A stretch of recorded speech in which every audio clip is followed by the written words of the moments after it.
Welcome to Nothing is OB South Texas Golf Podcast, episode 118. Now tonight, special guest, all right, he's been around the game a good while. He's been around the game for 40 years in the golf industry. Dang, he's dating himself.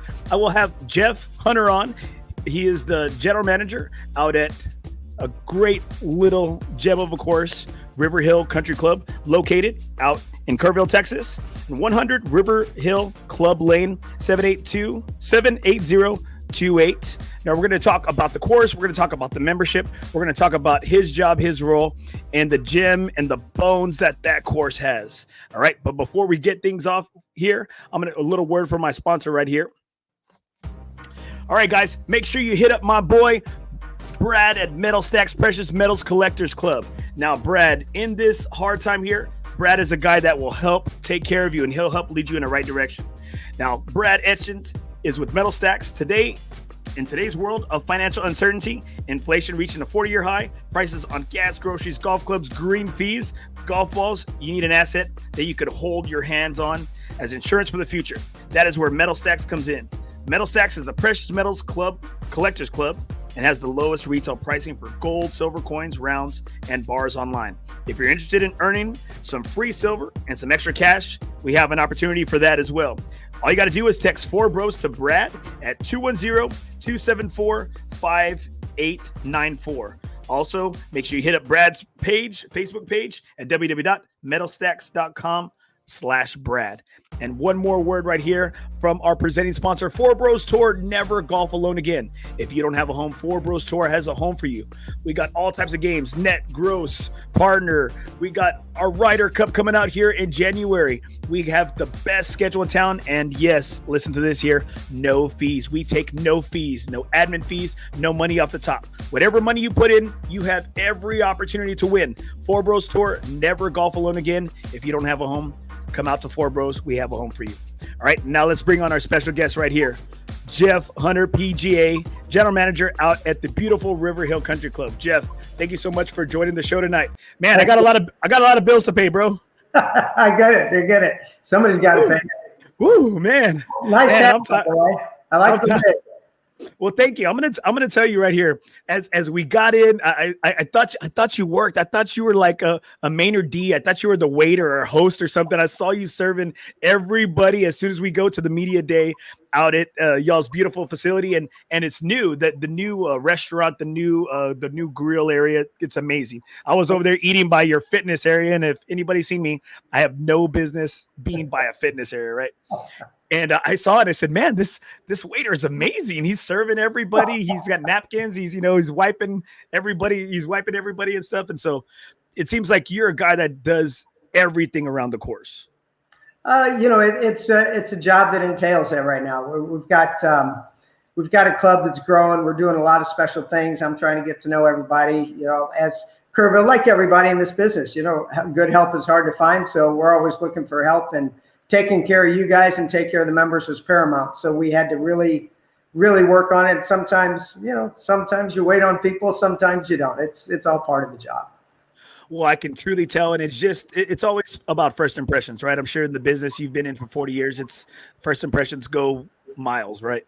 It is, and I think that's the thing that we've really done at the club to really dress things up. We've spent, John Junker's my managing partner, and he's spent a lot of money, gave me the checkbook to do a lot of things to the club, and it's really improved the looks of the club, the paint of the club. We didn't put lipstick on a pig, we rebuilt the pig. We redid the room you all were in. We call it the 11th straight after Byron's 11 tournaments in a row. The Cedar Crest room is named after the original mansion that's from 1886, I believe, that we use now. So there's been a lot of stuff spent. As you mentioned, the fitness center, pickleball courts, tennis balls, swimming pool, we've redone everything. So it's pretty exciting. And it sounds great. I was speaking to one of the members out there. Oh, gosh, I think his last name is Brown. I think it's Jason or Josh Brown. Yeah, Jason Brown. Great guy. And he said in the past year, because actually I played with him last November. It's been about a year. He said he's really been happy with turnaround and the things that he's seen there. And he said he's been a member there for a bit, and he's not your normal, your normal member, right? And he's a little bit younger, a little bit of different demographics, and he's just a business owner, small business owner there, local business owner, and he's had nothing but praises for what y'all done and what has been going on, recently, and that's all I can say. I mean, that's what I can tell you. You got the members saying that you're exceeding expectations, and that's always got to be great. Yeah, it's a lot of fun. Most of the membership has been just behind us 100%. People don't like change, and we made some pretty drastic changes to things, but I think it's moving the club forward and moving the club in a healthier direction. We hired a new superintendent 2 months ago. You met Cash. Great guy, has done a great job with the golf course. It's really turned around. Guys, I told you we had 3/4 of an inch of rain so far tonight, and hopefully we're going to get a bunch more. So that always helps. But, the ownership made a choice a year and a half ago to spend money and get the club to what it was. This thing originally started in 1965 was the first start of Riverhill, and it's progressed from there. So it's got some great history, and it needs to continue that going forward. And I was so thankful to be invited out there to the media day the media weekend this past weekend, and I had the privilege of playing 27 holes. Like, geez, I mean, this course it's got some bones. I mean, it's a very challenging course. I mean, I'm a hack golfer. I'm an 11.3, but you know what? I was looking at y'all's scores that I said, you know what? I think I can cut the mustard a little bit with y'all guys. Well, if you go back to the back tees, of course, it's a Byron Nelson Joe Finger design, and Byron moved the ball left to right and right to left, and I believe there's 5 holes that go right to left. There's 6 holes that go left to right. The rest of them go whichever way you can hit it, and it's just got so much character to the golf course. It's a very old school golf course. Back tees, it still plays 7,000 yards. It's not an easy golf course.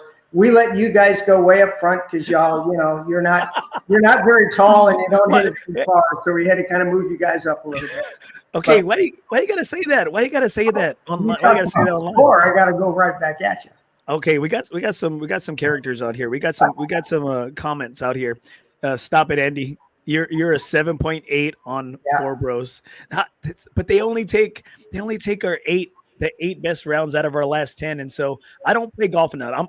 I'm a teacher. I'm a coach, so every round I play, it's meaningful. So I played 27 holes out at your course, and they were meaningful. I think I started the first day had an out-of-body experience. I started with the birdie on the first hole, and then I went 3 straight pars. And then Cash told me, he goes, man, you can play. And then that's when the wheels, that's when the 11.3 came out. Sure. I went triple, double. We've all done that. That golf course will do it. But you can get in trouble. It doesn't look like it, but every hole's got trouble on it somewhere. And if you don't control the golf ball, that's what his whole deal was. You have to control your golf ball. Whether, as I said, left to right, right to left, high or low. That's what makes the golf course so special. And you know what? A lot of people say that Kerrville is too far. It's too far from San Antonio. It's past the greater San Antonio area. And I said, no, this is like right in the heart of the greater greater San Antonio area. And I think it's definitely worth a drive. I know you said you've been there 14 months. And what is the course, or how do you think this course stacks up to some of the top tier tracks and clubs and facilities you've been at? Well, I think the layout stacks up to all of them. We're doing a much better job with the golf course. We're conditions of the golf course. We put in new irrigation. We hired Cash. He's done some great things with the greens. But the layout itself it's not a bomber's paradise. It's not a short hitter's golf course. You've got to play golf. And that's what I like about the golf course. A lot of the modern courses, you lean back and rail on it on 40, 50-yard wide fairways. And it's just who hits it the furthest. But at Riverhill, you've got to play golf, and that's what I really, really like about it. It really makes you hit probably 2/3 of the clubs in your bag every time you play, and to me, that's a mark of a good golf course. Some courses around, you hit driver wedge every day and all day, and it's just, you need 3 clubs. So Riverhill, you better bring all 14. And some of my guys have 15 or 16 in there, actually. Well, my dad does. He's got 2 drivers. He's got 2 putters. And I tell him, but he only wants to play like He's an old school Mexicano. He wants to play from Corpus Christi. He wants to play 25 cents. He goes 25-cent skins, and I was like, dude, like I'll give you $5 and let's call it a day. Let's play for let's play for real. Yeah, exactly. So why don't you tell us, just to give us a little bit of back history about your time? I mean, we spoke off air about Sure. several of the tracks you've been on. Why don't you kind of just give us a little bit of back history of how you made your way to Riverhill? Well, I went to school at TCU. I'm from St. Louis originally. Loved Texas. Always wanted to come back to Texas, and worked at I worked in College Station for a while and opened Miramont in College Station, so I know what ultra high end clubhouses look like. I've worked at some really good clubs and met and know some really high end people in golf, and was offered an opportunity to come back to Kerrville, and it's just a great place to live. It's a great place to be. It's a great membership. They're really behind the club. They're really, really loyal. And, everybody says, as long as you said from San Antonio, you get to the airport in an hour. I've got friends. I can go play a tournament in West Houston and get there before the guys that live in downtown Houston get there. So, it's not that far away. It's easy to get to shopping. It's easy to get to the airport. It's just a really relaxed, comfortable lifestyle. And that's what's so appealing about it. Now you spoke about being at Sonterra, and what do you think that maybe some things that go on out there in your course out there in the hill country that maybe cannot be duplicated in the city? Well, I think one of the things happens out here. Well, one, you got to watch the deer. You can hit golf balls, you can hit a deer anytime. Well, you got to watch the deer pellets out there too. I mean, I got my, thank God I wore my decent Nikes on the second day, because the first day, man, I brought some in the house with me. Yeah, but the deer pellets never in the fairway, so we know. But I think the thing that makes it unique is, one, you notice the temperature right away. When you come up here, it's generally 5 or 6 degrees cooler than San Antonio. You notice the altitude. We're a little higher and drier than we are down in San Antonio. The views are amazing. When you stand on 7 tee box, 15 tee box, you can see for 20 or 30 miles, and that's really pretty special. And then plus, it's not the hustle and the bustle of getting here. Once you're here and once you get past Bernie, it's a really pretty drive. And it's just comfortable golf. It's not, to me, what I like about it's in the hill country, but it's not hill country golf. And what I mean by that, it's not those 150-foot elevation changes like you had in Austin and all those silly golf shots. We have some elevation change of 20, 30, 40 feet maybe, or a club or two, but nothing crazy, but enough to make you think. And that's what I like. You can't just go whack it. You got to think about every shot you hit. Now, what is it with John, with the managing partner, that really kind of drew you in? You kind of said a couple of things off air to me. Hopefully you can say some of that. Like, what drew you to being part of this great club? And man, you know what? Y'all got a great vibe going on. That place is lively, and you can tell the members, they're smitten over y'all. They are. Well, right now we're in the honeymoon period because we're spending money and doing the right things by the members, and we're painting it. We're all new furniture, all new clubhouse, all new fitness facility. But John's extremely honest more than anything else. He's very approachable. He's never, to my knowledge, told a member he didn't have time to talk to him, or a person that works for him. Any of our employees, they talk to John all the time. So he's genuine when he talks. He's been around a lot. He knows a lot about golf. He knows tons about the finances of golf and business. So he's a very smart guy, but he lets you run your business. He's not a micromanager. We talk probably every day about what's going on at the club, and he's one of those guys, if you keep him informed, tell him what you're doing, then he's happy. Just do your job, and he leaves you alone. Now, right here, I got a great comment right here from a good buddy of mine, Casey Carnes, right here, C2. Hunter is a good dude.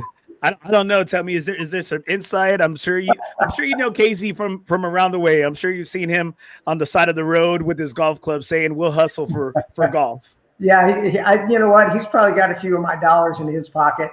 That boy can golf his golf ball, and he works at it, and it shows, and it frustrates me. He probably hits it only about 53 yards past me with a tee ball. Nah, he's a stick, and he's a good dude, and he knows golf. He knows Yes, golf, he and does. so if he's gonna call it like he sees it. He's not one of those umpires that is on the border. Like, hey, Yeah, if it's a ball, it's a ball. If it's a strike, it's a exactly. strike. And Exactly. so that says a lot. If my guy Casey says you're a good dude. All right, so kind of I'll give us pay just. him later. I just want to know: have you taken some money off of him? Off Casey? No, I think he's probably taking more off me. Oh Yeah, man. I'm not very good. I'm lucky. Like your 14 handicap, I'm lucky to break 80. Hey, it's an 11.3. It's 11.3. Yeah, sure it is. Uh-huh. All right. All right. So why don't you give us just a little bit of history about the course? I know you spoke about it being a Byron Nelson and being Right. about a Joe Finger. There's a little bit of history that's still out there in the course in regards to Joe Finger, right? If I'm not mistaken. Yeah, there is. There's a lot of history. It was interesting when you and I spoke. I started looking. Actually, Riverhill is the third name that was given to this golf course. An Indian name. I've got it written down. I'm not sure I can even pronounce it, but it's Tamanaco or something like that was the original working name. The property was bought in '65. It was like 1,032 acres. It was part of the old Gus Schreiner Ranch. So they started with that name, and then it went to some other owners, and came as Forest Hills, which is interesting. That's where I grew up in St. Louis. And then when it was purchased by the Hunt family, that's when it became Riverhill. So in '75, I think it's '75 is when the golf course actually opened, and it was Riverhill at that time. So the name changed when the Hunt family went to Byron Nelson and said, we'd like you to design our golf course. There was already a plan. There was already a layout. And Byron completely changed the layout, called his good friend Joe Finger, and they did the golf course together. And it's really a cool golf course. And actually, Mrs. Finger is still alive, and she's 103 years old. Actually, she came to our wine club dinner last night. She's awesome. But the history, we had a ton of Texas Golf Association events out there. Some pretty high quality people have played Riverhill, and it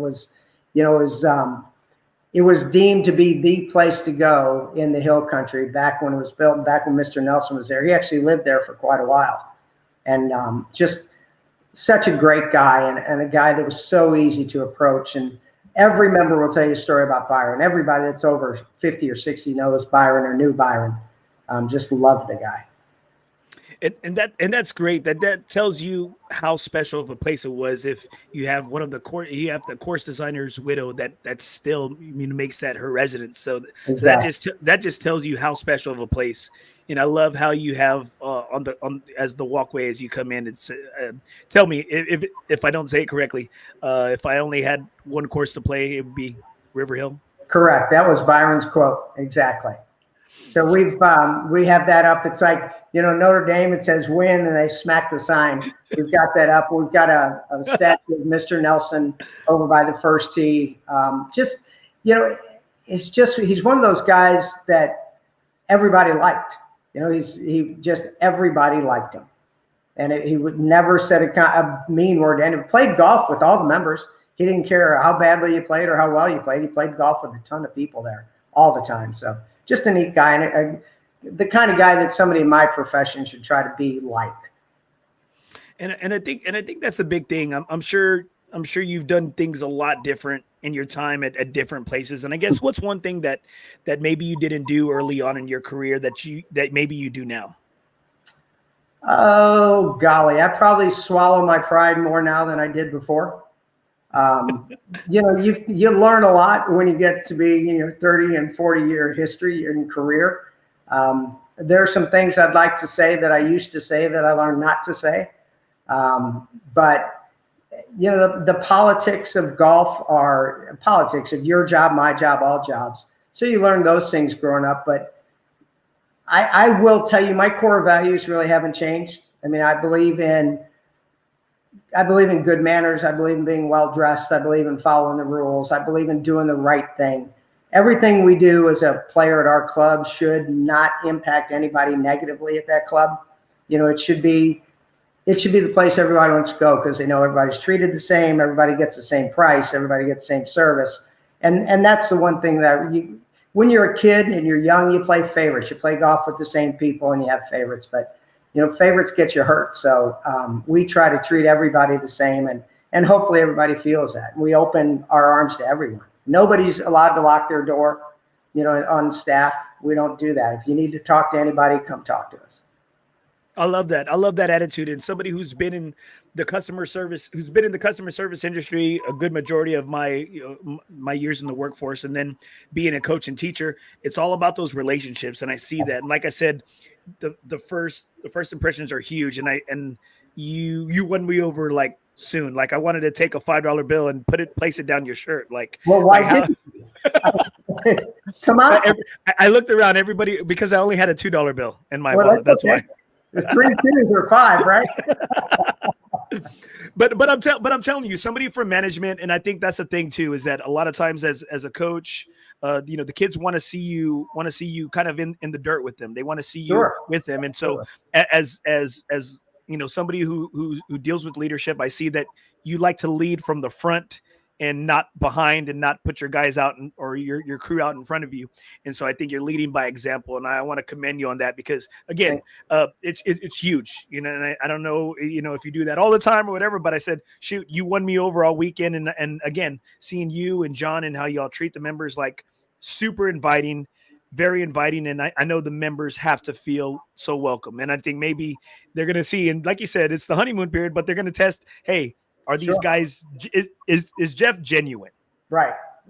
Well, you asked me a question, and it sounds like a pat answer, and I promise you it's not. But, what do we do differently, or what amenities do we have that are different, that make us different and unique? I talk to people all the time, and I talk to all the members all the time, and we do have great amenities. We've got a great swimming pool now. We redid all the tennis courts and pickleball and the golf course and the tees and the bunkers and the clubhouse. But our membership is so welcoming to new members that come in. That's what I think separates us a little bit. I've been to clubs where it was like cracking ice to try to get into, the famous quote, you've probably been told this, can I join you? No, I'm sorry, we have 3. That doesn't happen at Riverhill. People join people in their other clubs. They bring them into their groups. They're more than welcome to come out and join anybody when they play. And that, to me, is what it's supposed to be all about. It's, there's a couple things. I learned a lot from Jackie Burke and the stuff that he used to talk about. And, if there's somebody on the driving range, you ask them if they want to play. If there's somebody on the putting green, you ask them if they want to play. If there's something sitting alone at a table, you ask them if they want to sit with you and have dinner with you. And that's just how people are. And I've been in a lot of clubs where they're not that way. There's a clique of 4 and 5 people, and you can't break in that clique. Or there's that couple that I had in St. Louis who would never play with anybody but themselves. And it didn't matter if it was Saturday morning or Friday night. And Riverhill's not that way. Man, you know what? You say that, and gosh, you're right, because, and I think even for the people that visit that place and that are regulars there, that are not members, because I think I went up and I was just making my way to the grill area, for the first time since it had been redone, and I saw a group of guys out there that were staying out in those, I guess, what are they, the little cottages? We're cottages. Yeah, little stay cottages. Yes, and man, those are freaking amazing, right? It's nice the way you have it, and you have the common area. It's great. If you want to go out for a little weekend getaway, a little trip, maybe with the missus, maybe with the guys, it's freaking perfect, right? So there's about 8 guys there. They got 2 foursomes, and they were inviting me over. Hey man, come down, sit down, and have a drink with me. And I'm like, And then I saw them the next day. I saw them that Saturday. They were actually playing in front of us, right? And man, like, remember my name. With 46 beers. That's right. And they're like, hey guys, come on it, man. You want a stogie, this, and this. And I'm like, that's the vibe. And that's the attitude I like. And just some great guys, and knew that it's kind of, you have a sense. And you said it, you have daughters too. And I have 2 girls as well. Like a lot of times, I mean, I'm a coach. I teach elementary. Right. And so when I get those kids for the first time, there's like those little 3 or 4-year-old girls. They're like, I know this guy is safe because I can tell he's like a girl dad, right? So this guy's safe, right? And so I think those guys knew that, hey, this guy's a hack, this guy's a golfer, this guy's a lover of life. He needs to come and be with us. And I think that's something that not only from your members, through the guests too. And so I think it's just something that it's clearly true that that's something that y'all really, really preach there. You preach togetherness, hospitality, and man, and today's, everybody's doing a lot of the same things. But I think what separates y'all is is those customer service, hospitality, and do you want to go back? That's always the next thing for that guest, that customer. Well, I don't understand, the hurry up and get off the golf course, hurry up and go home and blah, blah, blah. You're at the prettiest place you're going to be all day. You're at a place where hopefully everybody says hello and everybody's really, really friendly. You've got to enjoy it. And if you can't be happy on a golf course, in my opinion, either A, you're playing poorly, but, that's no excuse, so have a cold beer. But, you're around friends, you're having a great time, you're spending 4.5, 5 hours just having a beer, having a burger, and playing golf. I mean, it's not too bad, especially when you see, I'm kind of a weird thinker, but everything going on in this world, if you can't be happy on a golf course, what are you doing? Man, I agree with you right here. I'm going to give a couple shout outs out here to some guys watching. I got my good buddy, the ringleader of FOREBROS, Bring FOREBROS Tour out there. All right. We're going to get into that. We know you've had some groups out there. You've had Statiga out there. And right. That's one thing I talked to John about, but we'll get into that a little bit later. I got Bart Wynn right here. Bart Wynn, retired veteran right here, works at Starkey, watching. Carolyn Bunch. That's pretty good. I guess that's a mom-in-law. You figured that out, right? That is. Hi, son. And I'm like, hold on, that's not my mother. Red now. And then right here, we got Jesse Martinez, and he's out of Houston, really in the Humble area. Sorry, I missed the beginning. The course is a private course. It is a private course. And then right here, I got Robert Reynoso, Poodle Sandbaggers. Yes, I mean, we probably are, right? I know sometimes. Most of us are at some point. So why don't you give us, I guess, some of your stories and some of maybe the stories from maybe a member guest that have been out there that, that we tell around the fire camp. I don't know a lot of the big dirt stories. So I talked to Matt Torino, who's our director of golf, and I said, hey, give me something, and he had a couple, and then everything relates to the guys, So Byron Nelson, okay? Byron Nelson, I don't know if y'all know, but he got the Congressional Gold Medal. He was awarded that posthumously, I can't say that word, by President Bush. So his wife, Peggy, receives the award right after the ceremonies in Dallas and is passing. And she comes down to Riverhill because she hadn't been to Riverhill in a while. And she walks into the golf shop, and Matt's in the golf shop. And this is, mind you, this is the day after she gets this medal, right? So she walks in the golf shop. I don't know if you've seen one, but they're the size to me of a saucer.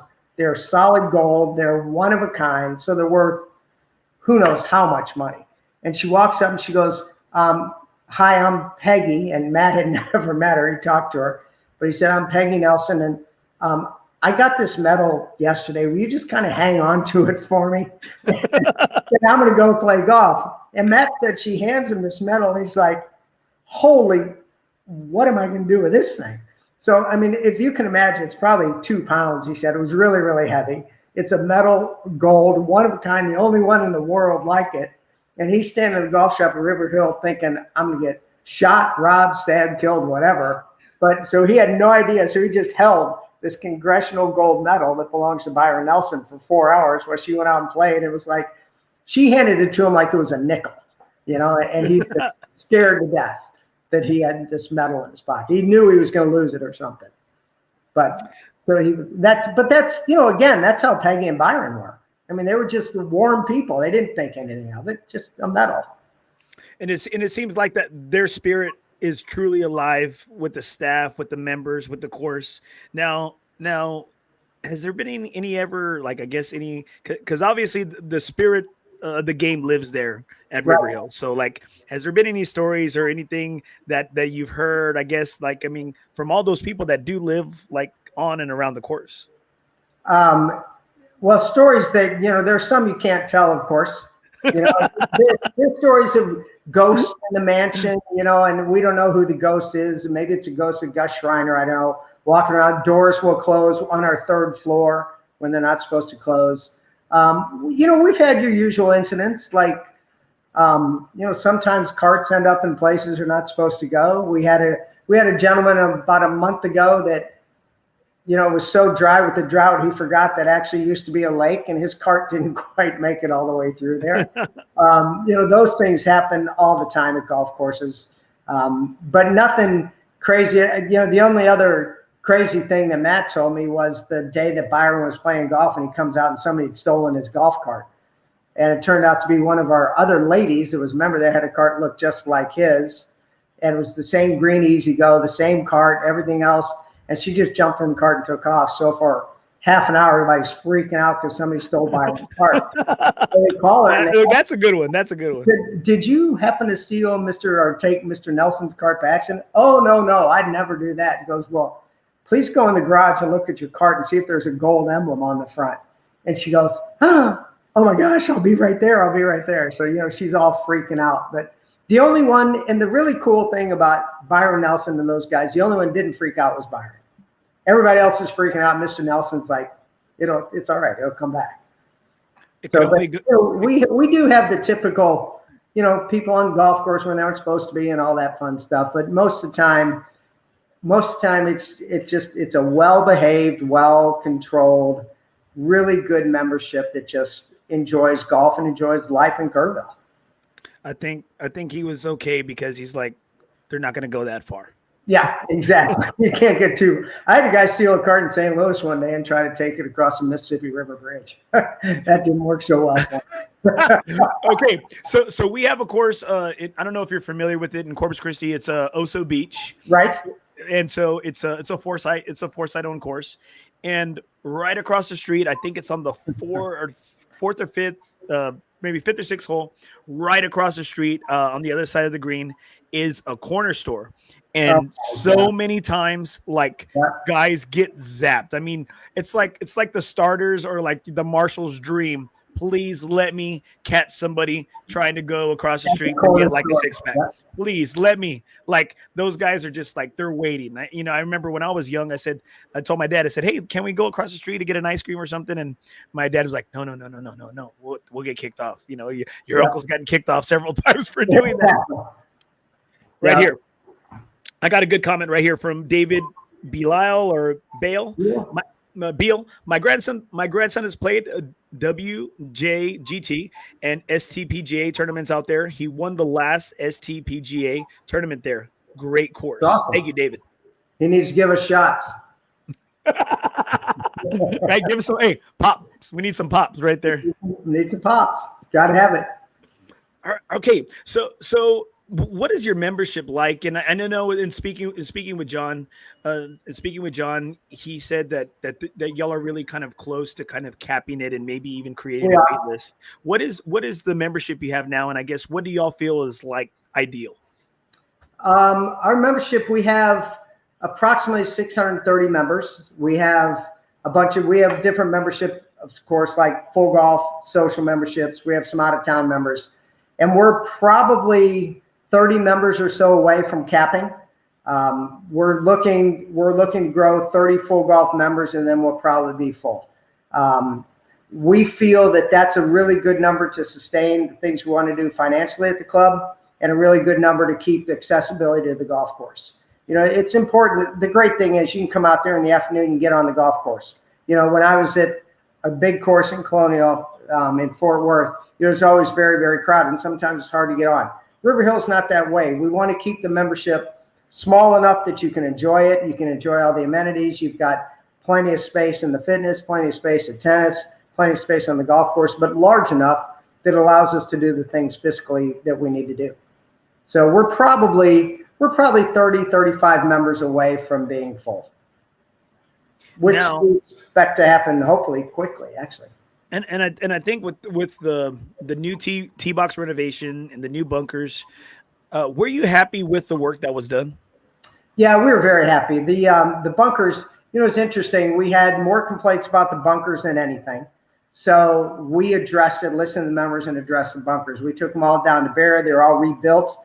We took out some bunkers that weren't in play anymore. I talked to a golf course architect. It was really interesting how we talked about the size of the venue and why the bunkers used to be bigger and why they're smaller now than they were. So we redid all the bunkers, new sand, new liners, new fascia, new everything. And then all the tee boxes, we put in TIF Tough on all the tee boxes, leveled and smooth. And we enlarged a few and shrunk a few that were just way too big. But it's so much more playable now, and it's just going to get better and better and better. I want to show you this picture of this tee box. I had to take a picture of it. Okay. It's really unique. It is hole 17, I believe, hole 17. Yep. And I asked, I'm sorry, I didn't mean to cut you off. No, I asked the superintendent, Cash Lane, about it, and he said that's a pretty long line, right? And I said, yeah. I said, how do you maintain it? He goes, it makes it really tough. But this is a super unique tee box right here. It is pretty much a straight line all the way down. How many yards would you say this tee box is from like top to bottom? I would bet it's 60 yards from front to back. Jeez, man. It's a good 8-iron for you. It was a 7. It was a 7 on that day. It was a little windy. Yeah. And I think that most of our tees are square. We like the old school square tee boxes. That one just happens to be a little rectangular. That green, or that hole, if you remember, lays up to a creek or a pond, so you can move it up or back and make guys hit different clubs. That's why we did it that way. I love it. It changes how you play the hole. Exactly. Now, I don't think it really mattered because I was in the trees to the left, so it really didn't matter. Are there trees on the left? That was one. You know what? I'm a slicer. Or fade. It's a power fade, okay. And that was one of the shots that it stayed straight. And right here, I had to take some pictures because these are steps, and I believe this goes to hole 8, right? I think right the tee box. Yes, it does. No, that's 7, I believe. 7. There you go, 7. There's 8 tee box. And so I love these steps, how they led up to an elevated tee box. And this is, if I believe, this is the fairway, right? This is the fairway look from. That is 7 tee box, and that's one of the views that I really like, and that's if you go to the back tee on that hole, it's even a little taller, and it's really a really neat look. And I thought it was beautiful because this is one where you can see the city of Kerrville. You see everything. You see, you can see the stadium from there. You see everything, and I thought this is one of the pictures that I had to snap, and I played it totally different. The second day. The first day I was in great position. First day I was in great position for birdie. Second day I put 2 right to the left, right in the trees, right in the hazard. But again, great round. They were probably some of my best drives. I think I got an 8 on that hole. Yeah, that's one of those holes you stand back there and you try to hit it as hard as you can. You end up hitting it left or right, which is usually dead, but it's a fun golf hole. A good tee ball, and it affords you a little short to mid iron to the green. So it's a really fun little hole. So why don't you tell us, I guess, what's maybe one of the most favorite tournaments that y'all host there? Because I know not only as a general manager, you're the director of golf operations there, and has there been any tournaments out there that maybe have kind of stood out that or maybe you've had to do maybe a little certain things different than your previous years in the business? Nothing really differently, but just maybe a little more accent on the member guest it's a great event. We really kick it up with food. We really kick it up with the golf course. Matt does a really good job with the pairings and getting everybody to play in the member guest. It's a 3-day deal that is just a ton of fun. A lot of guys come in, stay in town. They bring friends in from out of town, and we just blow it out with, there are some beverages on the golf course once in a while. There's some really good food, breakfast, lunch, and dinner. There's great prizes. And the golf course is always immaculate for the member guests. I hate the term, ramping up for anything, but that's a week that the golf course is generally it's tour caliber that week for the golf course. And that's always fun because you get to show off. You get to show off your chef. You get to show off your facilities. You get to show off your golf course. You get prizes and gifts that members and guests really, really love. So that event, like most, is always really, really good. And then the members are very good. He does a really good job with our members are a little different. A couple of them, we allow women to play in the member. Some of them are men's only events, but most of our events are all inclusive. So it's men and women playing a lot of our events, which is great. It just is a lot more camaraderie for the club. And it's always nice. You've played a lot of golf when you get some nice looking, smelling women in there instead of these old smelly guys in there. It's a lot more fun to play. Hey, I throw on whatever before every round. I throw on my favorite Aqua Velva, aftershave. I noticed that. I didn't know they made that anymore. Well, I think that day was brute. It was brute that day. It was brutal. Just like my golf game. So all right. So tell me right there. I think that's one thing that stands out is that's where all the fire pit stories kind of come from, right? It's those Sure. the member guest, the Sure. member, and I think that's kind of something that you could. It's kind of like when you have those members that are maybe on the bubble about do we stay a member, or maybe those are the things that kind of keep them here, bring them back, and then bring their friends, right? And I know speaking with John, he told me that I guess during your renovations, some members you didn't lose a lot of members, but the members that y'all did lose, he told me that he understood, right? And that how does that feel at, I guess, your time in the industry, that when you lose a member that maybe you felt like you shouldn't, are there something that you need to work harder, or do you just kind of chalk it up to a loss, or what? I think you have to learn from it. The neat thing about John, and you said it before, I'm not going to go into John and tell him, hey, things are perfect, everything's great. And John doesn't want to hear that. John wants to hear the truth. So when I came over there, I said, we've got to fix A, B, C, and D, or we're going to lose a lot more members. And that was the impetus for us doing a lot of this work that we've done.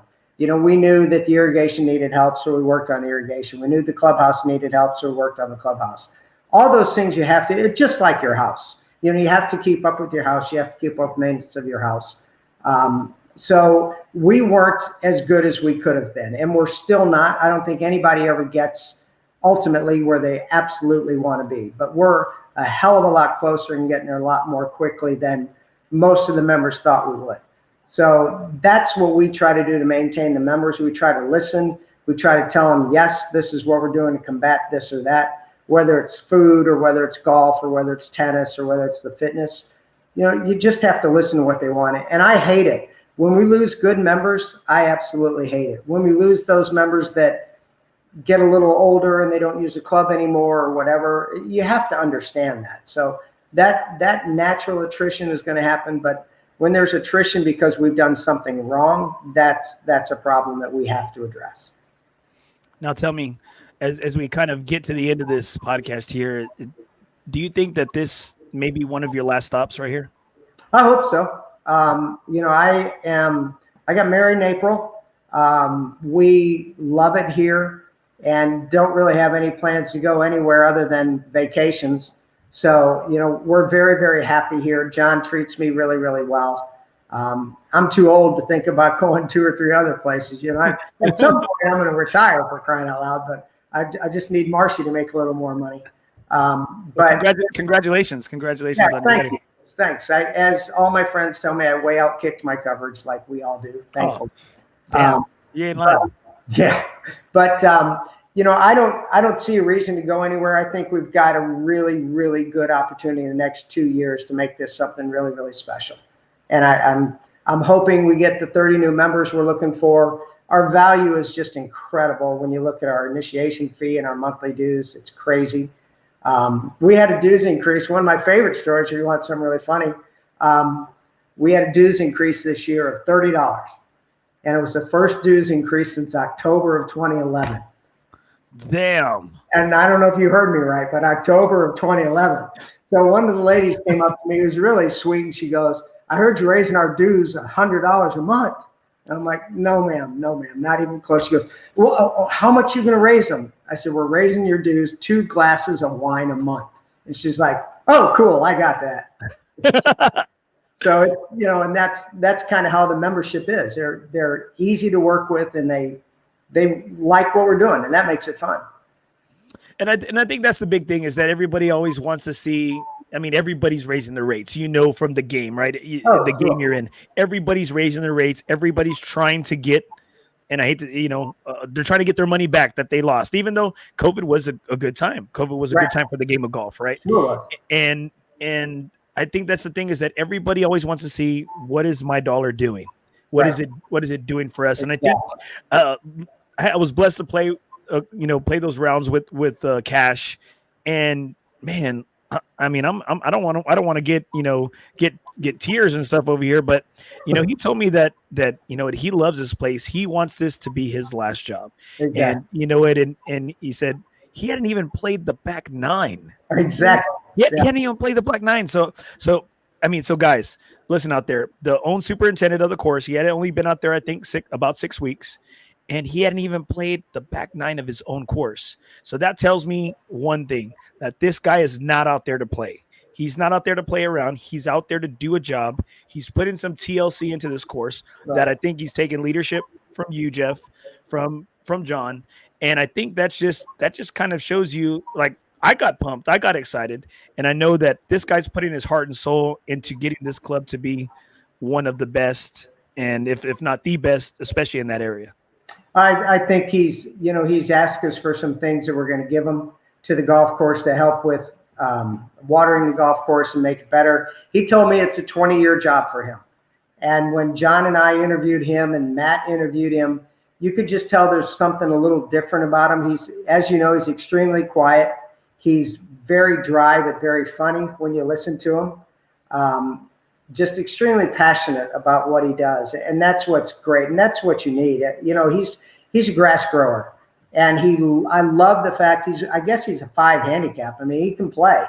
And he really enjoyed playing. And then after playing with y'all, he came into me, said, you know, I'm really glad we did this because I found some things that I don't see every day when I'm working on the golf course that are different playing it. He thanked you for hitting balls in spots that he never knew were on property. So he thought that was really pretty cool. Podcast is over. Podcast is over. I told you to keep the. Hey, I know the show's nothing is OB, but I told you to keep that off the wraps. Sorry. But excuse me. I think he's been called by the members, which is really, it's flattering to me, flattering to John, and flattering to Matt, and flattering to him. He's been called the missing piece. So he goes, now you got 4 guys who can really get this thing going. And we're really happy about that. I've got the start of a great staff in the kitchen. I've got a great chef. I've got a great food and beverage director. You know, we're very lucky to have the people we have. We need a couple more. But you know, we're getting there, and that's a good thing. There is light at the end of the tunnel, and I think it's going to be, I think 6 months from now, it's going to be completely different than it's been in the last couple of years. And leading into my point right here, one of my last points right here, I'm a predominant member, or I'm a member of a predominant group there in San Antonio, FOREBROS Tour, right? And never golf alone again. And I spoke to John, and I'm speaking to you. You know, we'd love to get on y'all's books. And I know one thing John had said, because I like to brag that we have the best schedule. We have the best schedule. You know, if you heard me in advertising for my group, we take no money. Tell me how many groups take $0 from their guys. Wow, really? Yeah, like you put in $20, you have every opportunity to win that whole $20. That's awesome. We take no money. So we want to know: Are you going to be looking to allow outside organizations and maybe organizations that are settled in and that have been around a while to come out there to your course and have some days out there? Absolutely. I mean, we do a lot of charity events. We do Monday events like most clubs do. And then Matt does some Saturday afternoon events or afternoon during the week events, and he'll shotgun. We've got groups as small as 20 that come in and use the cottages, and we've got groups as big as, we just did a big group last Monday, 148 players. So any group like that, we'd love to talk to them and have them out to Riverhill and see what Riverhill has to offer. But we certainly do that, and we take care of them just, I don't mean to sound this way, but as if they were members. You know, everybody when they come out there need to be treated like a member. Everybody that acts like a member needs to be treated like a member. So, you know, we ask our groups to abide by our little rules, and then we take care of them. And we'd love to have you guys come out and just, it's all about letting people see what we've done. And that's how you grow your membership. That's how you grow your lineage through the city and the state. And that's what we're trying to do. Right there. Jesse Martinez said, nice. And you said it best, because Jesse Martinez, he lives out there in Humble, you know, right outside of Houston. And he makes the drive to come play with FOREBROS events here in San Antonio. Good for him. And like you said, it's not too far. You know, it's not as far to Houston, you know, so there you go, Jesse. And he says that sometimes they stay in Kerrville. Sometimes when he plays in events, it's because it makes it just the drive and the stay for, you know, him and his wife just a little bit easier. Sure. Yeah, it's pretty easy, and Humble's easy to get to. We play tournaments in Houston all the time. Tell Jesse if he drives fast, I think it's 3 hours and 37 minutes. Okay, so I was going to play out there in Humble, a Tour 18 with him and several of my buddies, And I didn't realize, like, I was kind of staying out late. I said, staying up late here in San Antonio. I said, I didn't realize how far of a drive it was, because normally I'd been playing with some of my buddies in Richmond and Lake Jackson. So it's not, not that bad. Right. And Jesse, there you go. Jesse Martinez. I'm down. See, that's my man. He's always down. He is a down guy. Well, I didn't realize how far Humble was outside of Houston. Right. And I think it was midnight here in San Antonio, and I'm looking at my GPS. I said, let me just take a look at how far it is. It was close to 4 hours. Yep. And I was just like, oh my gosh. I had to take off. I took off here at 2 a.m. just to get there. Well, but the last half hour, if you're on 45, is 107 miles an hour in 5-lane traffic. It's great. It's like a road race. It's unbelievable getting there. All right, last question right here. Last question for you, Jeff. Who are you playing your final round of golf with? Foursome? It's up to you. It's your call. Ben Hogan. I worked for Mr. Hogan. He's been an idol since the day I met him.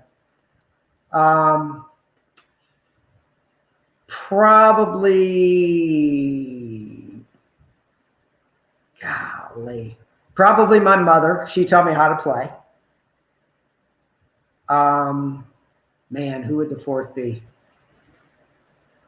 It'd be either Arnie or Jack, and I don't know. I'm gonna play 9 with Arnie and 9 with Jack. you can make it a fivesome. You can make it a fivesome. Make one of those guys ride by themselves. Yeah, exactly. We got 4. I don't know which one of those it would be, but I've been very lucky. I know and met them, and I knew Sam Snead, and I knew Ben Hogan and all those guys, and I'd love to play with Ben Hogan. That would be the best. And it probably would be Arnie, Hogan, and my mother as a foursome. Wow, of course, my mom would be hitting on Arnie the whole time, so I don't know what. Hey, let's keep it PG-13.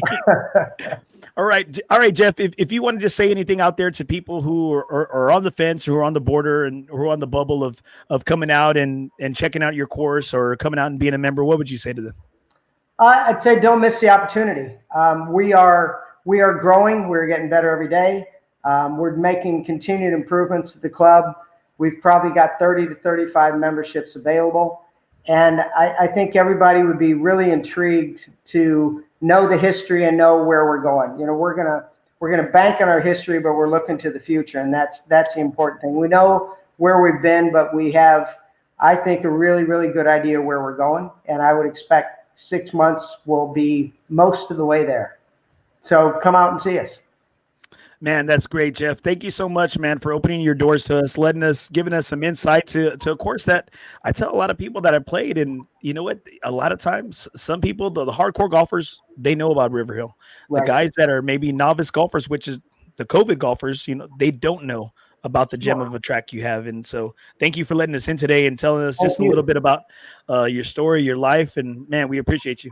Thank you. Come see us again. I want to follow you around that golf course and that circuitous route we take. All right, Jeff, stay on real quick, man, if you don't mind. You got it. All right, guys, that's Jeff Hunter, PGA, Director of Golf Operations, General Manager out there at beautiful course, Riverhill Country Club, about 50 minutes outside of San Antonio, located at 100 Riverhill Club Lane, 78028, Kerrville, Texas. Guys, gem of a track. They got an amazing owner. They got an amazing super. John is, and then you got Jeff right here, who's he's hosting. He's waiting on tables. He's out there. He's bar backing, bartending. These guys are servants for their members. They're servants out there for guests, everybody, and these guys do it right. They do it right. Please go check them out, guys.